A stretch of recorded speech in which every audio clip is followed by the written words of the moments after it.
uchta vaziyatda Real jamoasi darvozasi tomon penalti belgilanishi kerak edi. Albatta El Clasico biz shaxsan men kutganchalik o'tdi degan bo'lardim. Oxirgi paytlardagi eng zo'r El Clasicolardan biri. Real jamoasi ham o'zini har tomonlama ko'rsatdi, ayniqsa ikkinchi bo'limda. O'yindan oldin biz Sport telekanali o'sha rahbariyati, xodimlari bir joyga yig'ilib, choyxonada o'tirib, maza qilib osh yedik va ana shu pallada hamma o'zini taxminlarini aytdi. Men ham o'zimning taxminimni bildirdim. Endi boshqalarga ham bu borada o'zi aytib yurgan edim.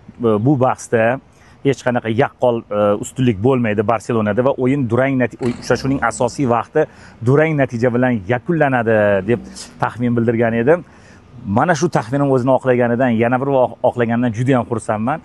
Faqatgina keyin o'sha aytganlarimda extra time'larda yoki penaltilar seriyasida Barselona g'alaba qozonadi deganman. Endi asosan o'sha intervyu xuddi sizga o'xshab olishganda penaltilar seriyasi degan ekanman. Mayli, bunisi muhim emas. Asosiysi uchrashuvda durang natija qayd etilishini. Hattoki ko'pchilikka 2-2 hisobini ham aytganim, men o'zimga ham bir tomonlama nima desam bo'ladi, xursand qildi, chunki mana shunday jangovar o'yinni kutgan edim, Realdan ham, Barselonadan ham va hammasi o'zini oqladi degan bo'lardim. Menimcha muxlislarning ham shu kutgani. Faqatgina bir narsani aniq aytaman, Barselona bu safar ham bu mavsumda Realdan ustun ekanligini isbotladi. Qaysi ma'noda? 2-1, 1-2 hisobda orqada borayotgan Barselona oxirgi daqiqalarda qiyin Real jamoasidan bo'lgan o'yinlarda gol urish yoki hisobni tenglashtirish, lekin bular xotirjam harakat qilishdi va darvozabon bilan o'sha himoyachini orasidan o'tib Ferran Torres ikkinchi golni urib ketyapti. Ya'ni haqiqatan ham qo'sha olishini isbotladi. Oxirgi paytlardagi eng yaxshi El Clasico degan bo'lardim. Barselona muxlislarini albatta tabriklaymiz. 3-2 hisobidagi g'alaba. Endi ular o'sha treblmi, o'sha nima to'rttalik deymizmi, kvadrat gol deymizmi?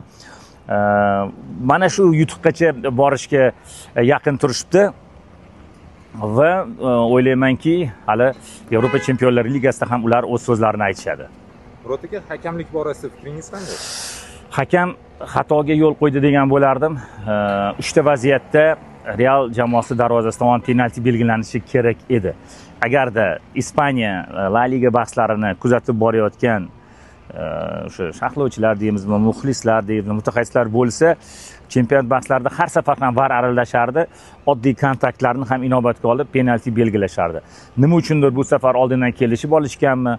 Mayli, qo'l bilan qo'l tayanch deyishdi. Hali tayanch emas edi, chunki tayanch degani qo'l yerga tayanib tursa tayanch deyiladi. To'p kelib tegsa, u hisobga olinmaydi, lekin qo'l tayanmagan edi. Lekin mayli, u yerda men hakamni juda qo'pol xatoga yo'l qo'ydi demoqchi emasman, chunki yiqilayotgan futbolchini qanaqadir oqlash mumkindir, lekin qolgan ikkita vaziyatda bittasida o'sha Kubarsini tortib dumalatib tashlayapti, oyog'i yetib gol uradigan joyda VAR ham indamayapti, hakam ham indamayapti. Ikkinchisida albatta u yerda endi o'sha Ferran ishladi, ishlashga harakat qildi, harakatlari balki hakam ishonmagandir, lekin oyog'iga baribir tepdi, kontakt bor edi.